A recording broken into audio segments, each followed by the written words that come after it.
Hey everyone. I've avoided making this video for a while because it challenges fundamental beliefs about the story and timeline of Elden Ring, and I'm not saying this just to be provocative or sensationalist.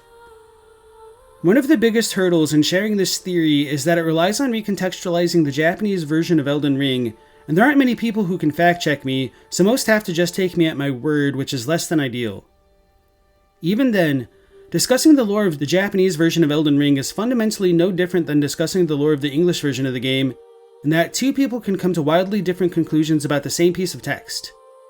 Nonetheless, I don't like being the only source one is forced to rely on, so when an N1 speaker of Japanese called Cactus recently joined my Discord server, I asked them to independently look at a number of items related to the Crucible to see if they would come to a similar conclusion I had. They did. So with Cactus's permission, I've gone ahead and uploaded a slightly edited version of our conversation, which is linked in the video description. But again, just because two people can agree on certain readings of the text and come to similar conclusions about it, that doesn't make those conclusions universally true. With this in mind, I'd like to be clear that the way I approach the lore of Elden Ring is that I take each item description to be factually accurate unless it uses hearsay, speculation, or figurative language, and I treat each NPC's dialogue with a high degree of skepticism due to a history of FromSoft NPCs having somewhat unreliable or incomplete information about the world, like how in Bloodborne Eileen and the Healing Church believe fear keeps Beasthood at bay, despite Beast patients literally cowering in fear at Flame. So before diving into the deep end, I'll ask to please refrain from any harsh judgments until I've properly made my case. I know just how out of left field these claims may seem at first, but I will try to substantiate them with legitimate textual evidence from the game, and try to be as clear as possible about what comes directly from the game versus my thoughts and opinions about it. With that being said, I still expect there to be civil disagreements about the conclusions I've drawn, which I'm perfectly fine with. I'd also like to stress that, for now, I think there are multiple valid yet competing interpretations over the lore of Elden Ring, and this theory is but one of them. So without further ado, let's begin. First, I'd like to turn our attention to the description for Siluria's tree. While there are some discrepancies between its English and Japanese text I'll get to later, the thing I want to highlight for now is that it says the spear is modeled on the Crucible, which is shaped like a tree. I know many people believe the Crucible was kind of like a primordial soup from which all life sprang, and I also thought this for a few months after the game's release, but I think Siluria's tree challenges this notion. I'll build more on this point later, but for now, the Crucible being shaped like a tree might be helpful to keep in mind as we continue. As I mentioned earlier, one of the biggest difficulties in talking about the lore of Elden Ring comes from trying to recontextualize the Japanese text for multiple items. In the English version of the Gilded Greatshield, we're told that the red tinge in the gold coat mirrors the primordial matter that became the Erdtree. This more or less allows for only one kind of reading that makes the Crucible sound like it existed at the beginning of time and sprang up from the component parts of primordial matter or life, but a more literal rendering of the Japanese Gilded Greatshield says the shield's coating imitates the beginning, genesis, or origins of the Erdtree. Strictly speaking, there's no mention of primordial matter or a primordial form of the Erdtree in any of the Japanese texts, and the way the Crucible is continually called primordial in English makes it sound as though it should have existed at the beginning of the lands between, or have been fundamental to the emergence of life there, but this isn't necessarily the case in Japanese. Primordial comes from gensho in Japanese, which can indeed mean primordial since it means the very first, beginning, or origin of something, but gensho doesn't always imply something from the beginning of time quite the same way primordial does in English. Gensho is used pretty consistently in items which reference the Crucible, and when some of these items are taken in a vacuum, I can definitely see how the Crucible could come across as being a prehistoric construct in the lands between. However, one set of items in particular have vexed me in my research into the Crucible, and those items are none other than the base Crucible Knight Greaves and Gauntlets. The English for the Crucible Knight Greaves and Gauntlets say they hold the power of the Crucible of Life, the primordial form of the Erdtree. But as I mentioned earlier, there's no reference to a primordial form of the Erdtree in Japanese, and it's just closer to, it harbors the power of the Crucible of Life, the original Erdtree. Now, whether we substitute original with something else like first or beginning Erdtree, it would make sense for the localizers to infer there may have been another form of the Erdtree, but it doesn't necessarily mean such a tree was ancient or primordial in nature. So why am I going to such lengths splitting hairs over something which remains ultimately ambiguous? It's because the Japanese text can allow for a shift in understanding the Crucible to put it much later in the timeline than is commonly considered. That's right. I think there's a very strong possibility that the Crucible is the original Erdtree like it says in the Crucible Knight set, but that it's more specifically Godfrey's Erdtree and not something from a prehistoric era. You may be thinking that this doesn't make sense. The aspect of the Crucible incantations say the Crucible is where all life is blended together after all. I'm not going to rely on the Japanese description since they're ambiguous and ultimately not that different, but for what it's worth, the Japanese just says that long ago life was blended together, and not necessarily all life. Setting that aside, I still think the interpretation of a later Crucible era doesn't contradict all life being blended together, though it may require some explanation. Generally, the way I view the Crucible is that it acts as a kind of filter where all life gets blended together for the purposes of the Erdtree.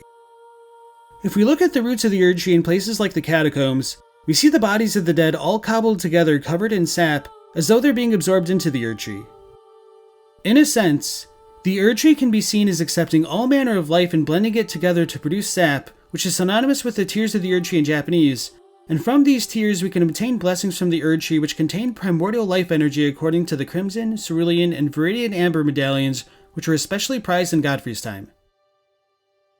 Admittedly, it's not the most intuitive way to read the description, and I'd understand why one would disagree, but I do think it's compatible with the text we're given. Now, we're told from item descriptions like Siluria's Spear, Ordovis's Greatsword, and the Japanese version of the Gilded Greatshield that the red coating of these items is closer in nature to life in the original Erdtree, and they're imbued with an ancient holy essence. I would argue that the power of life in these pieces of equipment are the same as what's found in the Amber medallions that were prized in Godfrey's time. Because the power of the Amber medallions comes from the crystallized sap, or the tears of the Erdtree, we can connect the power of life in the Erdtree's tears back into items like the Blessed Dew medallion, the Icon Shield, Sacred Tears, Blessing's Boon, and the flasks of Crimson and Cerulean Tears, which all relate to the holiness of the ancient Erdtree under Godfrey's time. In other words, all of the power associated with the Crucible is directly comparable to the kind of power found within the ancient Erdtree, though I know many believe it's possible the Erdtree may have absorbed the primal vital energies of the Crucible, which I think is a fair reading to make. However, one aspect of the Crucible, no pun intended, that's bothered me for a while is that there's no explicit confirmation that the time of the Crucible predates the Erdtree. Seriously. It's often assumed that the Crucible would predate Godfrey because it's considered the primordial soup of the lands between, but this is precisely why it's important to keep in mind it isn't guaranteed there was a primordial form of the Erdtree, and how Siluria's tree specifies the Crucible is shaped like a tree. Instead, if we look back at all of the items tied to the Crucible and its related imagery, it seems to be more explicitly tied to the ancient Erdtree in the Age of Godfrey. For example, Crucible Knights are said to have served Godfrey, though there's the possibility that they were conquered and assimilated into his forces later.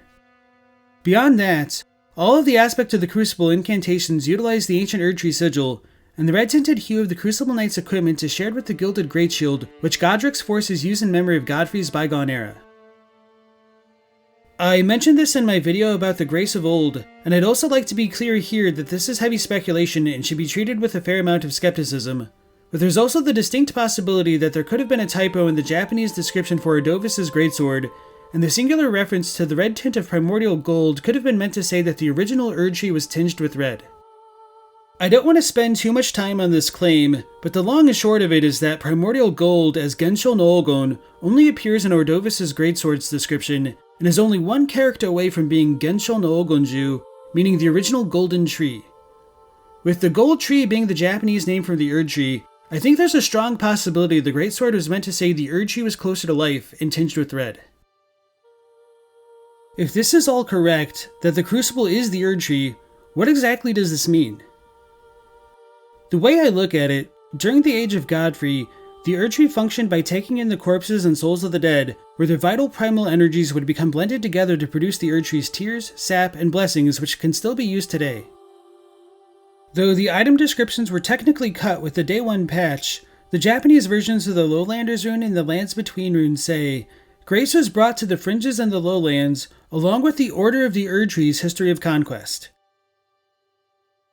The Erdtree growing its power by conquest is also corroborated somewhat by protection of the Erdtree, which says, "In the beginning, everything was in opposition to the Erdtree, but through countless victories in war, it became the embodiment of order." This fascinates me in particular because it implies if the Erdtree is a manifestation of the Elden Ring's powers, and if it did not immediately embody order, then the power of the Elden Ring was considerably weaker in the past, and it became more empowered over time through sacrifice. Now, if the Crucible does exist as the Erdtree itself later in the timeline than many suspect, this could potentially allow for readings that the Gloam Eyed Queen and her Godskin nobles who are similar in nature to the Crucible could have also existed later in the timeline than many suspect. I tend to believe Destined Death wasn't removed from the Lands Between until the Age of Abundance came to an end, which would allow for the Gloam Eyed Queen to be active up until the time Radagon becomes Elden Lord. Coincidentally, if becoming Elden Lord requires changing or mending the Elden Ring, I think these chains of events would line up quite nicely. I know some people don't think Radagon did anything to the Elden Ring once he became Elden Lord, but I personally don't think this works out since we see Radagon's Elden Rune found in his Horn Scar Seals inside the Elden Ring.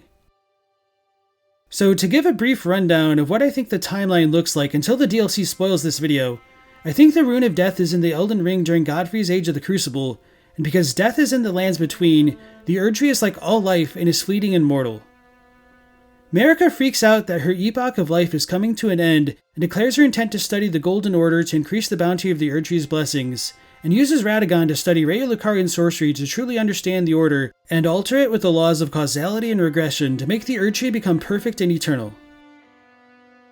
I don't know exactly how the transition from Godfrey to Radagon's age went, but I think Marika and Radagon conducted a propaganda campaign to insist that there was no war in Ba Sing Se, and that the Erdtree was always perfect and eternal, and that Marika was the one true god in charge of the Lands Between. So until we get the DLC to recontextualize what we know, this is my current running theory of the history and mechanics of the Crucible as it pertains to Elden Ring. Sorry this video is rougher than my other ones, but I wanted to try and get my thoughts out there before more information about the DLC got leaked. Hopefully what I've offered for now can help explain the two gigantic piles of corpses we can see in the Shadow of the Erdtree story trailer, though I'm curious myself if that's supposed to represent the Crucible, or if those corpse stacks would later go on to power the Crucible. As always, thanks for watching, and special thank you to all my patrons and channel members for helping keep the channel alive. I appreciate it. I'm sure once the DLC lands, we'll all be able to look back at all these kinds of last-minute base game analyses and truly fear the old lore.